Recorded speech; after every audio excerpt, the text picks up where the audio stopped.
Começa hoje o curso de metodologia do Telecurso Profissionalizante. Nós estaremos juntos nesta jornada. Bons estudos. Você vai assistir a teleaula de número 1.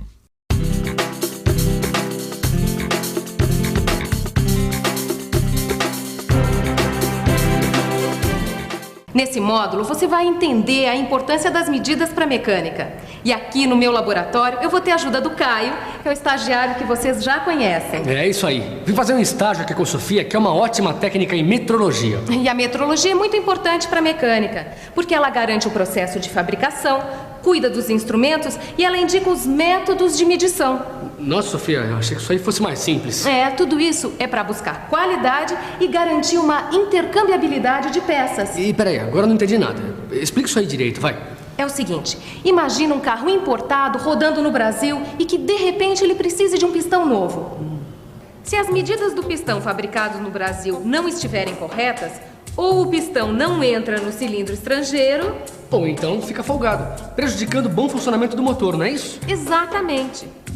A metrologia existe para garantir que o pistão fabricado aqui possa substituir o original e trabalhar perfeitamente ajustado ao cilindro produzido no país de origem.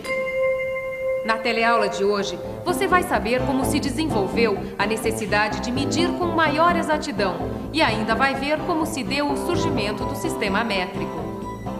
E se você também quer qualidade na medida exata, então fique ligado, porque a nossa primeira teleaula de metrologia já está começando. Vamos lá.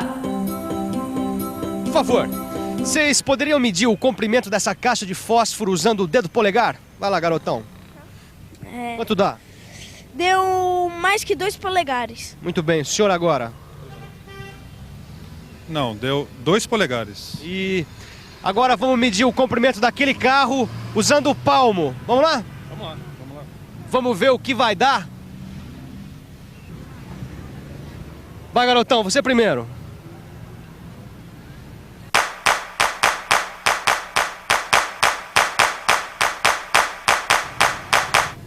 Quanto deu? 25 palmos. 25 palmos. Senhor, por favor. Vamos lá.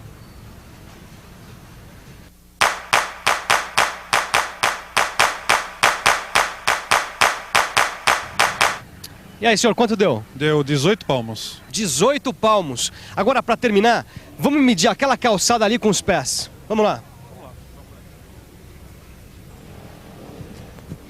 Então, nós vamos medir essa calçada daquela ponta até aquela. Garota, é com você.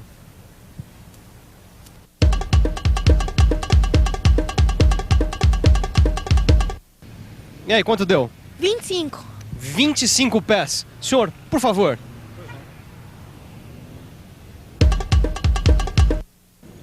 Quanto deu? Para mim, a largura da calçada deu 19 pés. 19 pés. Como você está vendo, medir desse jeito não é prático nem tão pouco preciso. Só que era assim que o homem fazia até há bem pouco tempo atrás. Ele usava o próprio corpo humano como padrão. Foi assim que surgiram a polegada, o palmo, o pé, a jarda, a braça e o passo. Polegada, palmo, o nosso pé, jarda, essa é a braça e o passo. Tá aí. Gostei, Silvano. Olha só, Tito. Nesse livro aqui está escrito que nos séculos XV e XVI, os padrões mais usados na Inglaterra para medir o comprimento eram a polegada, o pé, a jarda e a milha. E o mais interessante é que alguns desses padrões são utilizados até hoje. Nós podemos encontrar aí os correspondentes deles em centímetros. Tô vendo aqui sim, ó. 1 polegada é igual a 2 centímetros, 54 centésimos de centímetro. Um pé é igual a 30 centímetros, 48 centésimos de centímetros. E uma jarda é igual a 91 centímetros, 44 centésimos de centímetros. Titão, olha aqui uma coisa. Mas o que é isso, Silva? A Bíblia? A gente vai rezar agora? Mas que rezar, Titão. Eu estou querendo te mostrar que a preocupação do homem com as medidas é muito antiga. Tão antiga que aqui na Bíblia nós vamos encontrar o primeiro registro de uma medida definida. Não, mas por que foi aparecer uma medida aí na Bíblia? Por causa da construção da arca. O Criador mandou que Noé construísse uma arca com certas dimensões, usando como padrão o côvado. O côvado equivale a 3 palmos, o que dá mais ou menos 66 centímetros. Mais ou menos 66 centímetros? Isso é na medida que se apresenta, Sofia? Olha, como cada corpo é diferente do outro, então as medidas deviam variar demais, né? Isso que você está falando, Caio, tem a ver com a padronização.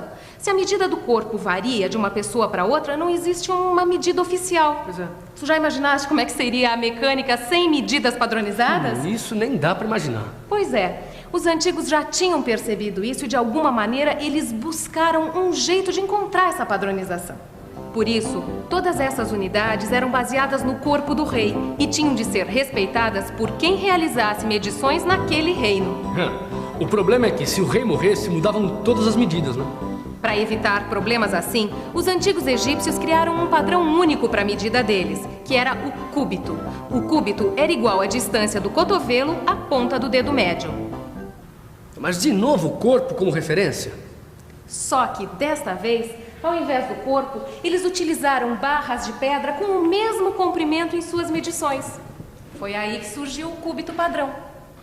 O problema é que o cúbito padrão em barra de pedra não era um instrumento muito prático para ser usado numa construção. Por isso, foram gravados comprimentos equivalentes ao cúbito padrão nas paredes dos principais templos egípcios. Assim, cada um podia conferir periodicamente o tamanho da sua barra e ficava mais fácil construir uma pirâmide. E foi exatamente o que os franceses fizeram com a toesa no século XVII. Toesa era a unidade de medida linear usada na França. Olha, esse livro aqui conta que eles materializaram a toesa em uma barra de ferro com 2 pinos nas extremidades e chumbaram essa barra na parte externa do Grand Châtelet, em Paris. Ah, pelo jeito assim, ficava à disposição de quem quisesse aferir os seus instrumentos. Mas, Silva, quanto é que valia uma toesa?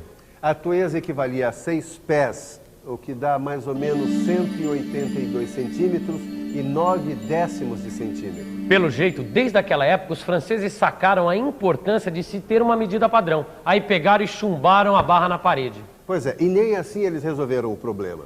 É que o material se desgastava com o passar do tempo e o padrão teve que ser refeito. E para que não fosse mais preciso refazer esse padrão, com o tempo surgiu um movimento procurando criar uma unidade natural. Como assim natural? O que se queria era adotar uma unidade que fosse encontrada na natureza e facilmente copiada, criando assim um padrão de medida. Tá mais do que na hora de parar com essa história de copiar as medidas do corpo humano, né? Mas eles queriam também que essa unidade natural, ela tivesse os seus submúltiplos estabelecidos segundo o sistema decimal. E esse sistema, ele foi inventado pelos hindus 4 séculos antes de Cristo. E qual foi a unidade natural encontrada? Ficou acertado que a nova unidade deveria ser igual à 10ª milionésima parte de 1/4 de meridiano terrestre. Essa nova unidade foi chamada de metro. A palavra metro vem do termo grego metron, que significa medir. Bom, para calcular o meridiano da Terra, foram escolhidos 2 astrônomos franceses, Delambre e Méchain. Utilizando a toesa como unidade, eles mediram a distância entre Dunkerque e Montjuïc, perto de Barcelona. Bom, a partir daí foram feitos cálculos e chegou-se a uma distância. Essa distância foi materializada numa barra de platina com secção retangular, parecida com essa daqui, que tem 4,05 por 25 por 1000 milímetros. O comprimento dessa barra de platina corresponde ao comprimento da unidade padrão metro. Esse metro materializado passou a ser chamado de metro dos arquivos. Só que com o desenvolvimento da ciência, verificou-se que uma medição mais precisa do meridiano da Terra iria dar num metro um pouco diferente. Assim, a primeira definição foi substituída por uma segunda definição. De acordo com essa nova definição, o metro é a distância entre as 2 extremidades da barra de platina depositada sobre os seus pontos de mínima flexão a uma temperatura de 0 graus Celsius. Naquela época, escolheu-se essa temperatura porque ela era mais fácil de ser alcançada pelo derretimento do gelo. Só que essa segunda definição do metro também não foi a definitiva. Como o avanço científico provocou exigências tecnológicas maiores, logo viram que o metro dos arquivos apresentava alguns inconvenientes. Que tipo de inconveniente, Silva? Eu li outro dia que o paralelismo das faces não era perfeito. E além disso, o material era relativamente mole, poderia se desgastar. E a barra também não era rígida o bastante. E aí, o que fizeram para resolver isso? Bom, para aperfeiçoar o sistema, eles fizeram um outro padrão que recebeu seção transversal em X para ter maior estabilidade. Uma adição de 10% de irídio para tornar seu material mais durável. E também 2 traços em seu plano neutro para tornar a medida mais perfeita.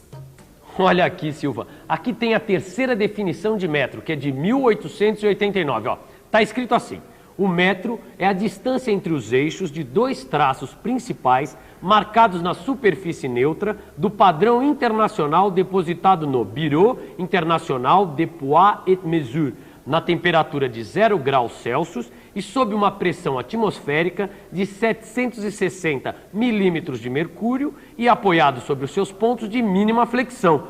Ufa!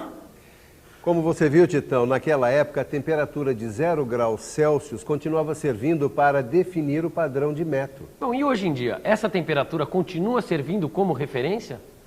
Hoje em dia, a temperatura de referência para calibração de instrumentos é de 20 graus Celsius.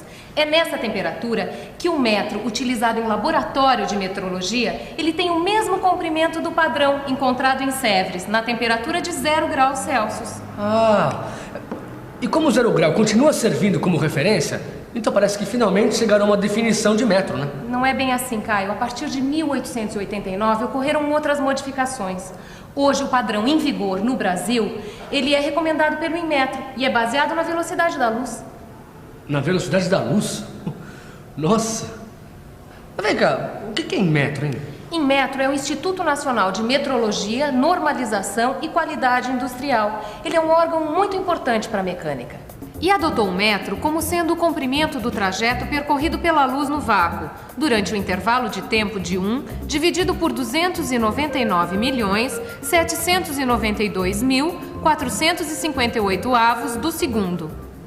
Só que todas essas definições, elas apenas estabeleceram com uma maior exatidão o valor de uma mesma unidade que é o metro. Mas para que tanta exatidão, Sofia? Ora, porque a metalmecânica trabalha com tolerância mínima. Tolerância, diferença máxima admitida entre um valor especificado e obtido. Margem especificada, como admissível para o erro em uma medida ou para discrepância em relação a um padrão. Para o pedreiro que construiu esse prédio, essa margem especificada como admissível, ou seja, a tolerância, pode se dar em centímetro. Já o marceneiro que fez esse móvel trabalha com uma tolerância em milímetro, que é 10 vezes menor que o centímetro. Agora, para o profissional de metalmecânica, essa tolerância tem que se dar em micron, que é 1000 vezes menor que o milímetro. Essa relação entre essas e outras unidades derivadas do metro, você encontra descrita no seu livro de estudo. A correta medição em todo o processo de fabricação é fundamental para se conseguir qualidade. E para que a medição seja de fato correta, é importante que um instrumento de medir esteja calibrado. Agora, tão importante quanto calibrar os seus instrumentos é revisar tudo que a gente aprendeu até agora. Vamos lá? E atenção, se liga aí que é hora da revisão.